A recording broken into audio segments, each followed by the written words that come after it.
새말가치가 어디 있느냐. 아멘. 참 복음에는 언제나 구원과 심판이 함께 있습니다. 선택이 있고 또 유기가 있습니다. 지옥이 있고 천국이 있습니다.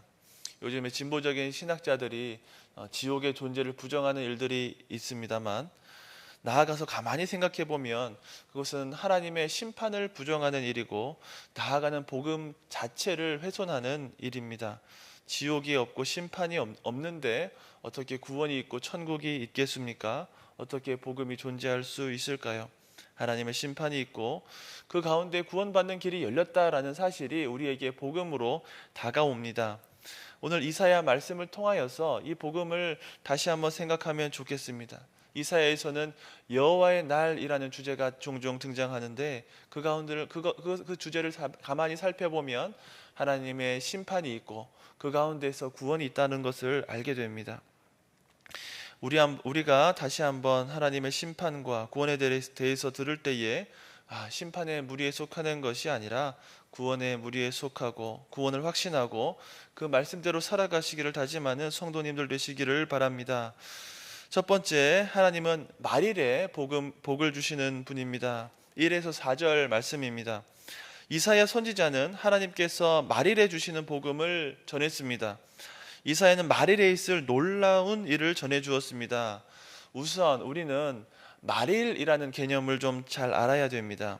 말일이라는 것은 시간의 끝이라기보다는 하나님의 구원 계획이 궁극적으로 실행되었을 때를 말합니다. 예수님께서 이 땅에 오셨을 때도 마찬가지로 말일입니다. 세상의 마지막 날입니다. 하나님의 구원 계획은 예수님을 통해서 이 땅에서 실현되었습니다. 예수님께서 이 땅에 오셔서 하나님의 뜻대로 그 사명을 감당하셨을 때가 세상의 끝이고 말일입니다. 그리고 다시 오시는 날도 마찬가지로 말일입니다. 하나님 나라가 완성되는 때이고 또 예수님의 초림과 재림 마찬가지로 모두가 말일입니다. 오늘 본문에 나오는 말일도 한번 살펴보겠습니다. 2절 말씀 함께 읽어봅시다. 말일에 여호와의 전이 모든 산 꼭대기에 굳게 설 것이요 모든 작은 산 위에 뛰어나리니 만방이 그리로 모여들 것이라. 말일에 여호와의 성전산이 모든 산보다 높아진다고 했습니다.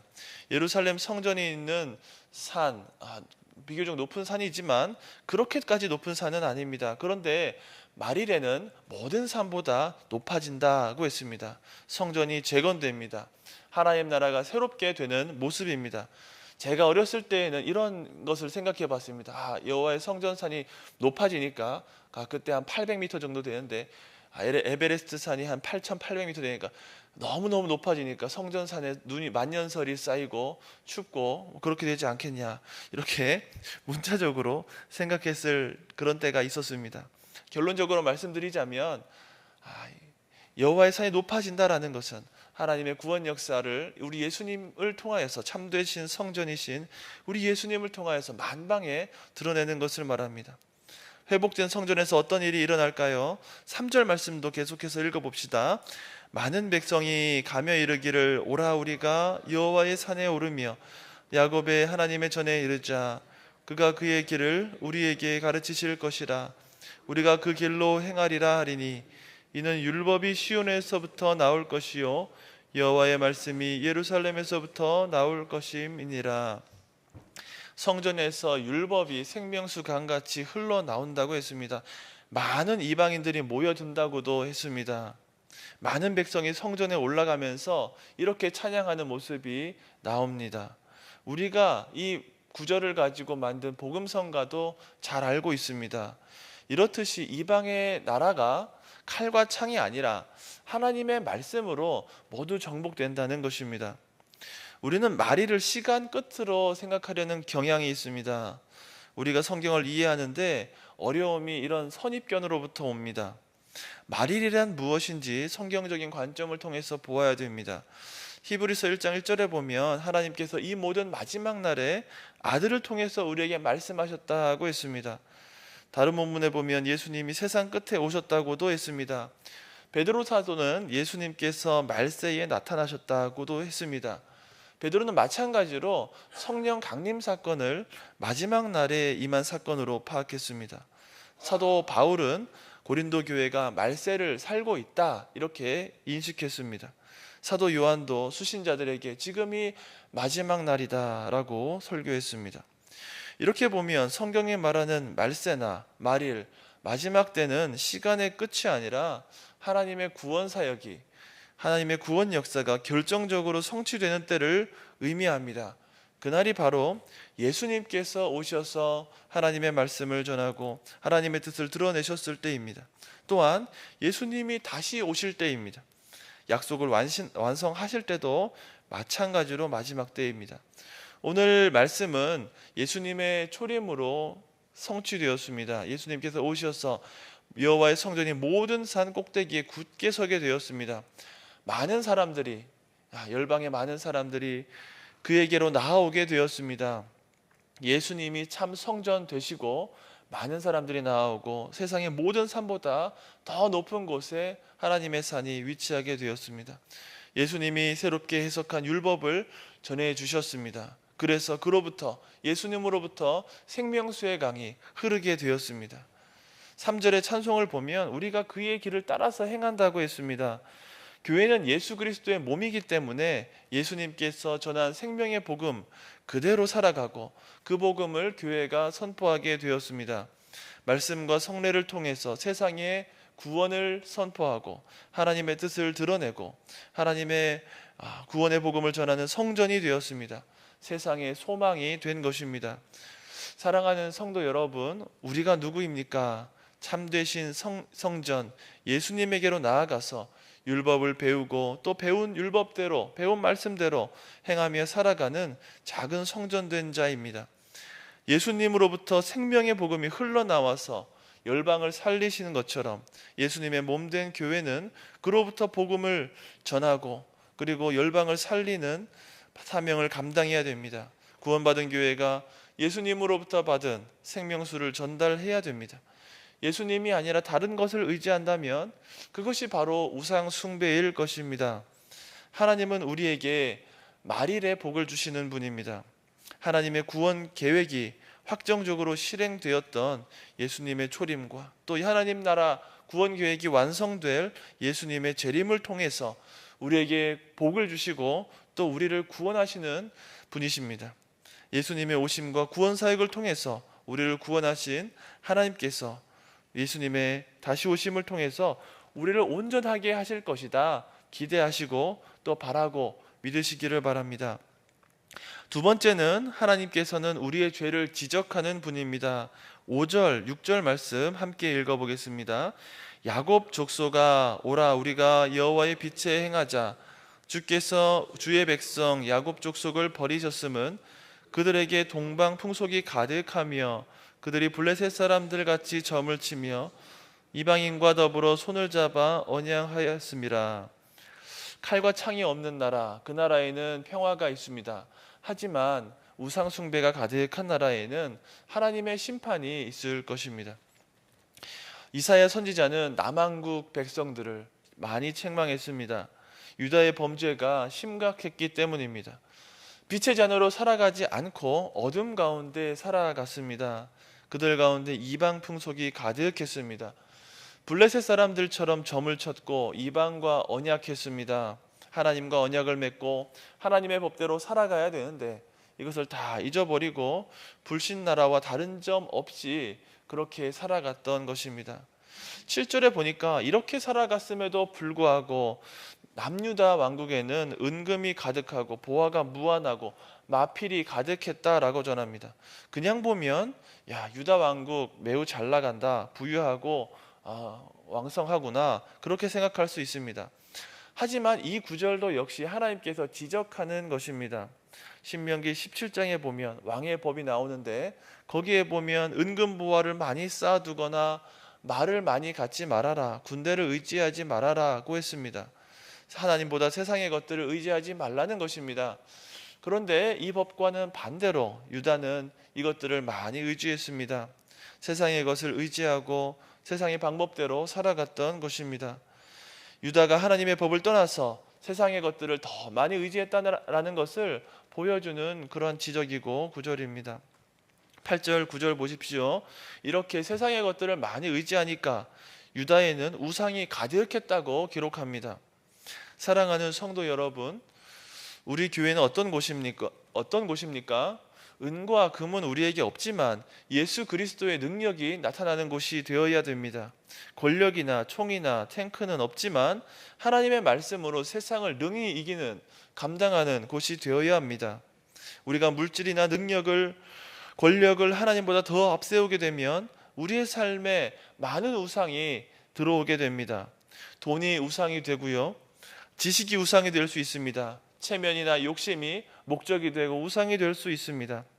하나님께서는 그렇게 변해버린 신자들의 죄를, 우상 숭배를 지적하는 분입니다. 우리의 죄를 지적하시고 우리를 돌아오게 하시는 분이 우리 하나님입니다. 하나님의 말씀을 듣고 우상 숭배하는 그런 삶에서 돌아오시기를 바랍니다.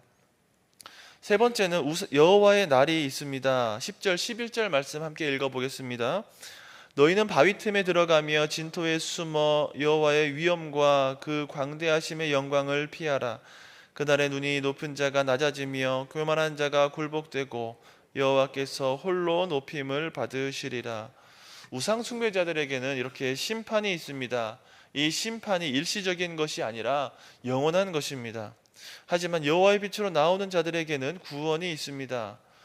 이사야의 때나 오늘이나 마찬가지로 하나님께서는 심판하시고 또 구원을 베푸시는 분입니다. 마지막 날에 행하시는 일은 구체적으로 자기 백성들의 죄를 드러내는 것입니다. 그날에 눈이 높은 자가 낮아지며 교만한 자가 굴복되고 여호와께서 홀로 높임을 받으신다고 했습니다.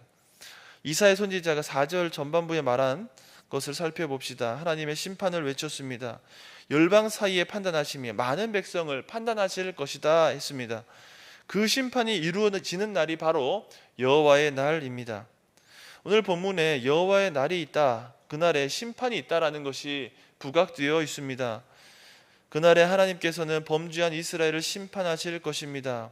13절 이하를 살펴봅시다. 거기 보시면 레바논의 높은 백향목, 바산의 상수리나무, 모든 산, 솟아오른 작은 언덕, 높은 망대, 견고한 성벽, 다시스의 모든 배와 아름다운 조각물, 이런 것들은 모두가 다 인간의 교만을 상징하는 것들입니다. 하나님 대신에 이런 것들을 바라보고 만족했고 의지하는 삶을 살아갔던 것입니다. 오늘날의 것들로 각색해보면 이렇습니다. 강남의 높은 아파트, 그리고 그 안에 채워넣은 명품과 돈, 사람들 위에 있는 권력, 그리고 돈과 권력을 견고하게 방어할 수 있는 아름다운 기술과 처세술, 하나님을 의지하지 않고 살아가는 교만한 인간의 삶 가운데 여호와의 날이 임할 것입니다. 하나님의 심판의 날이 반드시 있을 것입니다. 하나님보다 더 의지하고 있는 것들을 하나님께서는 미워하시고 심판하고 파괴하실 것입니다. 인간의 교만을 꺾으시고 하나님이 홀로 높임을 받게 될 것입니다. 17절 말씀입니다. 그날에 자고한 자는 굴복되며 교만한 자는 낮아지고 여호와께서는 홀로 높임을 받으실 것이요. 생각해 보십시오. 하나님께서 온 세상을 만드셨을 때에 사람보다 더 가치 있게 만드신 것이 있습니까? 없습니다. 하나님의 형상을 닮은 사람이 가장 존귀하고 가장 가치 있고 으뜸이었습니다. 사람이 꽃보다 아름답고 사람이 금보다 더 귀한 것입니다. 그런데 범죄한 인간 사회를 가만히 들여다보니까 인간이 피조물보다 더 낮아진 것입니다.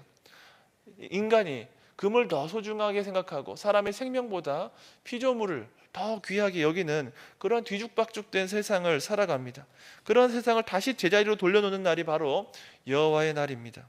서울시민교회 성도 여러분, 우리는 오신 예수님에 대해서도 전해야 하지만 다시 오실 우리 예수님에 대해서도 믿고 또 전해야 됩니다.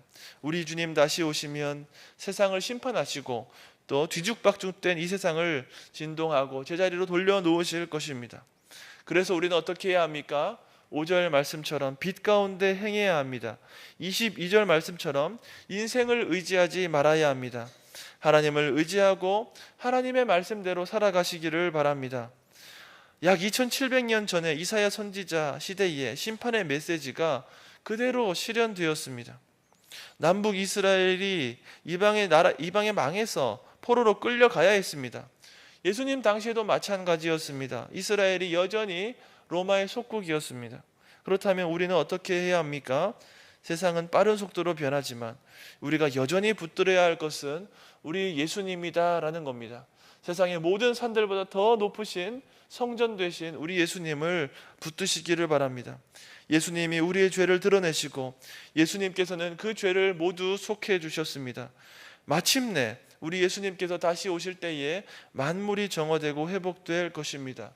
우리 영화로우신 주, 영광스러우신 주, 빛 되신 주님을 닮아 우리 역시 빛 되신 삶을 살아가시는, 빛 가운데 행하는 우리 모두가 되기를 주의 이름으로 축원합니다. 아멘.